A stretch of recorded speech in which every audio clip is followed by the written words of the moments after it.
मित्रों, एक ऐसा भयानक समय आने वाला है जब किसी भी भगवान का नाम कानों में सुनाई नहीं देगा।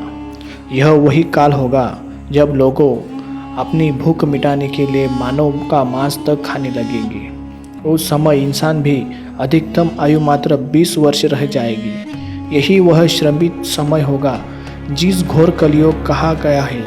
शास्त्रों के अनुसार सभी युगों में कलयुग को सबसे अधिक कठिन और भयंकर माना गया है। भविष्य पुराण में इस युग के अंत का विस्तार से वर्णन मिलता है। कहा गया है कि जब कलयुग अपने अंतिम चरण में पहुंचेगा तब धर्म का नामो निशान मिट जाएगा और अधर्म का साम्राज्य स्थापित होगा। इंसानों की उम्र घटती जाएगी, बाल कम उम्र में ही सफ़ेद हो जाएंगे। उस समय का वातावरण इतना विकृत होगा, 20 वर्ष का व्यक्ति बूढ़ा माना जाएगा।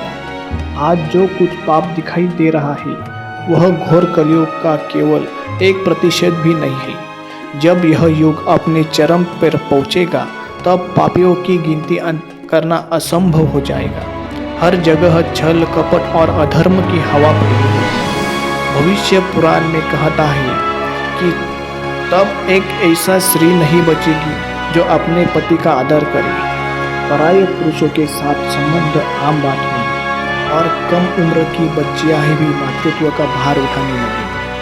महाभारत के अनुसार जैसे जैसे कलयुग बढ़ेगा वैसे वैसे मनुष्य की स्मरण शक्ति, दया, क्षमा, धर्म और बल समाप्त हो जाएंगी। तब नदियाँ सूख जाएंगी, वर्षा बंद हो जाएगी और सूर्य का तापमान इतना बढ़ेगा कि धरती जलने लगेगी। कभी तीव्र ठंड, कभी असहनीय गर्मी, कभी तूफान तो कभी भयंकर बाढ़, यह सब सामान्य होगा। शास्त्र बताते हैं कि उस समय चालाक और लालची व्यक्ति को ही विद्वान समझा जाएगा और धनवान की धर्मात्मा कहा जाएगी। वेद, पुराण और ग्रंथ धर्मों का पालन कोई नहीं करेगा। धर्म गुरु केवल अपने लाभ के लिए प्रवचन देंगे और उनके कर्म राक्षसी होगी। जब धरती से अनाज उगना बंद हो जाएगा तब लोग पूजा पाठ त्याग देंगे। धनहीन व्यक्ति को अपवित्र समझा जाएगा, जबकि जिसके पास पैसा होगा वही सम्मानित कहलाएगा।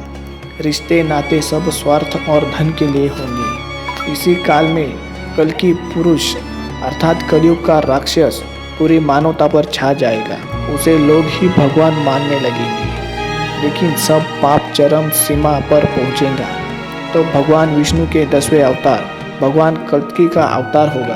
कलि पुरुष अधर्म से अपनी शक्ति प्राप्त करेगा और मनुष्यों को अपने वश में कर लेगा। उसकी सेना में स्वयं मनुष्य होंगे। परंतु जब भगवान कल्कि देवदत्त नाम के सफ़ेद घोड़े पर सवार होकर युद्ध करेंगे तब अधर्म का अंत होगा और सत्ययुग की शुरुआत होगी। भगवान कल्कि के साथ कई चिरंजीव देवता अपने सहयोग करेंगे, जिनमें हनुमान जी और परशुराम जी प्रमुख हैं। परशुराम जी कल्कि भगवान के गुरु होंगे। उनकी 2 पत्नियां होंगी, पद्मा और रमा, और 4 पुत्र होंगे, जय, विजय, मेघवाल और बला। कल्कि पुराण में यह भी लिखा है कि कलयुग के अंत में गणेश जी का अवतार भी होगा।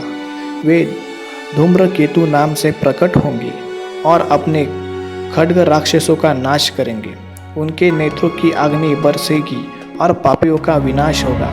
जब अधर्म समाप्त हो जाएगा तब गणेश जी संतों के आशीर्वाद देकर सतयुग की स्थापना करेंगे। इस तरह भगवान कल्कि और श्री गणेश जी मिलकर पृथ्वी को पुनर्जन्म धर्ममय बना देंगे। मित्रों, यदि आपको यह कथा अच्छी लगी हो तो वीडियो को लाइक करें, चैनल को सब्सक्राइब करें और घंटी का बटन दबाएं ताकि आपको ऐसी और भी दुर्लभ पुराण कथाएं सबसे पहले मिल सके। नीचे कमेंट में लिखें जय श्री कल्कि भगवान ताकि यह संदेश हर कोने तक पहुँचे।